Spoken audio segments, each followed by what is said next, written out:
Welcome back to my channel with new horror story. Subscribe my channel. The House on Blackbriar Hill.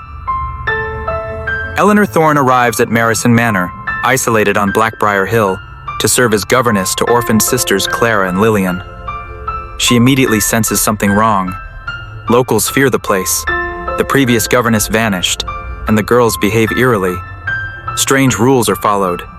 Chalk circles, salt at the doors, lessons ending at 4:44 sharp.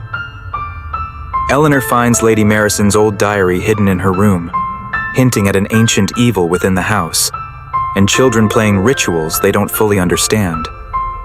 She begins to hear whispers in the walls and dreams of red eyes staring through mirrors. The two little queens. Clara refers to herself and Lillian as the queens of bone and blood, enacting chilling ceremonies with disturbing precision.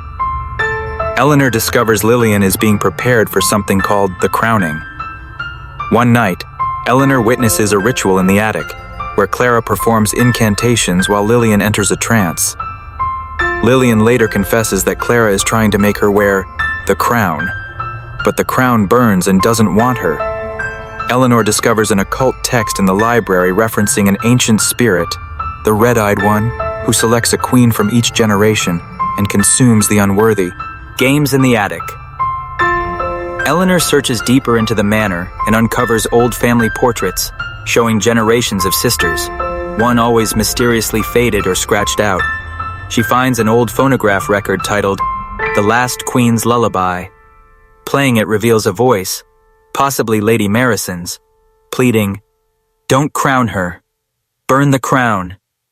Clara catches Eleanor investigating and warns her, "He watches us when the moon is red." Lillian begins speaking in voices not her own and drawing twisted family trees that end in blood. That night, Eleanor finds the attic transformed, sigils pulsing faintly, and a red crown floating above the altar. The vanishing governesses. Eleanor begins investigating the history of governesses employed at Marrison Manor. Most lasted only weeks. One wrote letters that never reached her family. Another simply disappeared without a trace. With Mr. Callow's reluctant help, Eleanor finds a hidden cellar. Inside, she finds broken dolls and a wall of names scratched into stone, some crossed out. At the bottom, Eleanor? She realizes she's meant to be part of a cycle. Meanwhile, Lillian collapses during a lesson, whispering a date. April 30th, crowning day. Clara watches without blinking. The red-eyed one. The entity begins manifesting more overtly. Mirrors distort Eleanor's reflection. Doors slam shut behind her. Blood seeps from the cracks in the walls. She learns from village folklore that the Marrison family made a pact generations ago. To protect their lineage, one child must always be chosen to bind the spirit underground, crowned and made vessel. But if the wrong child is chosen, the red-eyed one is unleashed. Eleanor confronts Clara, who admits she was never meant to be queen. "I'm the vessel, not the crown." Eleanor realizes the true horror. The girls are being used, by the manor, by the spirit, by each other. The crowning day, April 30th, Ari. Vess. Eleanor plans to escape with Lillian, but the house warps around them. Time loops. Clocks stop. They relive the same hour again and again. Clara dons a ceremonial gown and demands Lillian kneel. The crown floats above, forged of bone and black thorns. Eleanor tries to destroy it, but is thrown back by an unseen force. Clara forces Lillian into the circle.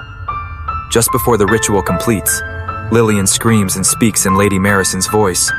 "This ends with fire!" The attic erupts in flame. Eleanor drags Lillian away, but Clara vanishes into the smoke. Ashes and silence. The manor is severely damaged. Firefighters say there was no source for the flames. Clara is presumed dead. Eleanor and Lillian are taken to the village, but strange symbols start appearing around them again.